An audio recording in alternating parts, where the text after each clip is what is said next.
Crowds will go wild for these professional baseballs, and at the heart of each one is something called the pill. The pill is smaller than a golf ball. It's about 4¼ inches in circumference. Inside the pill's rubber casing is a sphere of cork. They pour latex adhesive over hundreds of pills loaded into a drum.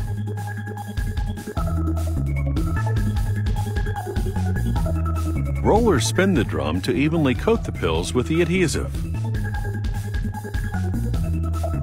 This adhesive never dries out completely, and the pills remain sticky to the touch. Next, they loop 4-ply wool around the pill.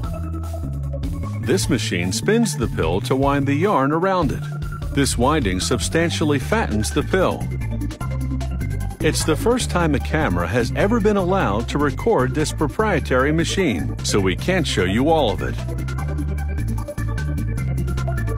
They wind a second layer of wool around the pills. This yarn is 3-ply, and it thickens the ball a little more. For a third winding, they use another 3-ply yarn, but it's a bit lighter. The various layers of yarn are what give the baseball resilience, so it springs back into shape despite being hit repeatedly. For the final winding, they use a much thinner polywool blend because its surface is smoother. This wound pill is called the center. They weigh it and measure its circumference, which should be about 9 inches. They add adhesive to a spinning drum, then load the centers into it. As the centers tumble, they absorb the glue and the wound fibers adhere to each other. The centers air dry for 48 hours but remain sticky. Using this hydraulic press, they punch out figure-8 shapes from leather, complete with holes around the periphery, allowing them to be stitched into baseball covers.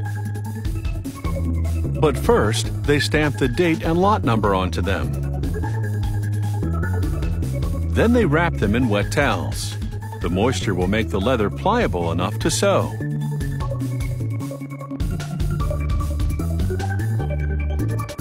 They roll the water-based adhesive onto one side of the cutouts, which sticks to the moist leather. They press 2 cutouts to the center sticky surface. It's an exact fit. They clamp the leather-clad ball in a vise, and it's time to sew. Working with 2 needles, the sewer pulls thread through the ball center and up through the holes in the leather pieces to cross-stitch them together.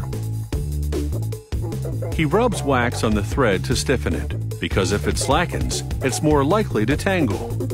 When it comes to cross-stitching, these workers are in a league of their own.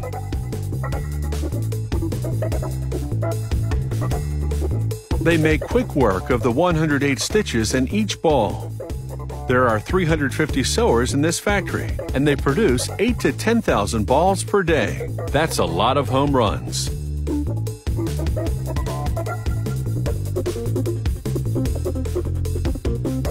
The final stitch goes through the center of the baseball and out the other side. The sewer then pulls stitches into a V configuration to give the ball a consistent look and feel. The balls now roll into a press that smooths down the seams. Smoother balls are harder to grip, and they make pitching a bit tougher for the pros. Finally, a 3-headed stamper gives it the trademark, league logo, and the commissioner's signature.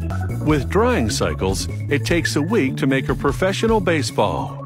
It will be whacked and slammed out of the playing field. But that's life in the big leagues.